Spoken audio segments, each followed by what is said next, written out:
I need to buy a lottery ticket because today is totally my lucky day. Wow. You see this wire right here? So that's supposed to be up in the air. And I've been working on the grapes because we're getting ready to rebuild this fence. My neighbor has an arborist going to come out and take this tree down. And so we've got to have some of this cleared out so we can give them some more space.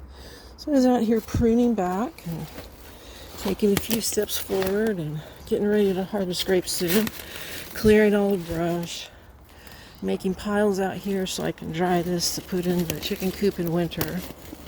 Minding my own business. And I'm cruising along here. Pruning.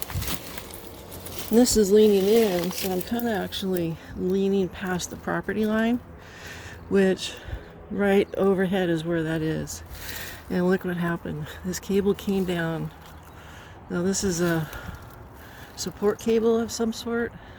We think it's for emerald broadband, but thankfully this dead cherry tree caught it, and because it fell into that nook as it pushed it over that way, and when it came down, the wire just went boing and bounced up and kind of was doing a jump rope swing back and forth, and then it kind of twisted and around. And I'll tell you, this tree, because it's been leaning against the wire, and I think this is what helped to guide it over here so that it didn't come down on my head.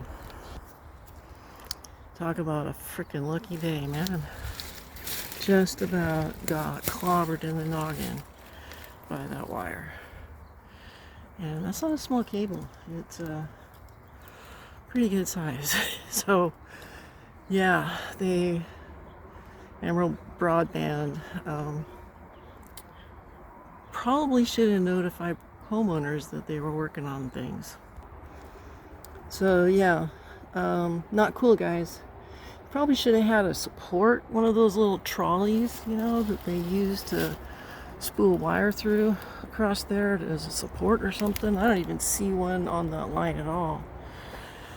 Yeah, this was kind of a stupid thing that they did, and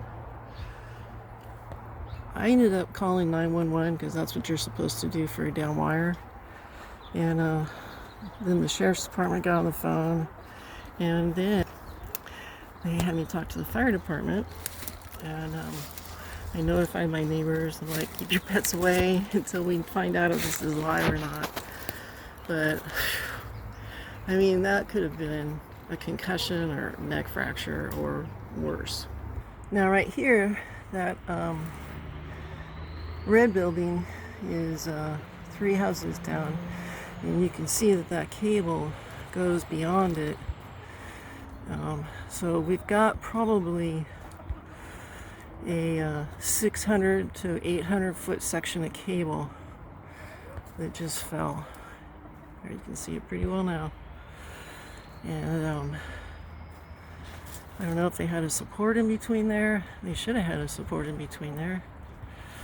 But yeah, not cool at all to have that big ass wire come down, and nobody's been notified that they're doing this stuff. Okay, so I just climbed up on the roof of my, and I guess over there's a big spool of wire, but you can see the cable is down all through the backyards of my neighbors. Down, now it's into that tree, and probably down a good 6 neighbors to that other pole. So I don't know, maybe there was a support on that middle pole that failed, but you know, the general public needs to be aware when they're doing this kind of stuff. You know, there used to be a daycare over here, so we could have had little kids out playing. Anyway, I guess I need to wear a hard hat when I garden now. Yikes, that was close. Crazy. Alright guys, bye. Dive Girl Deb signing out. No concussion yet today, thankfully.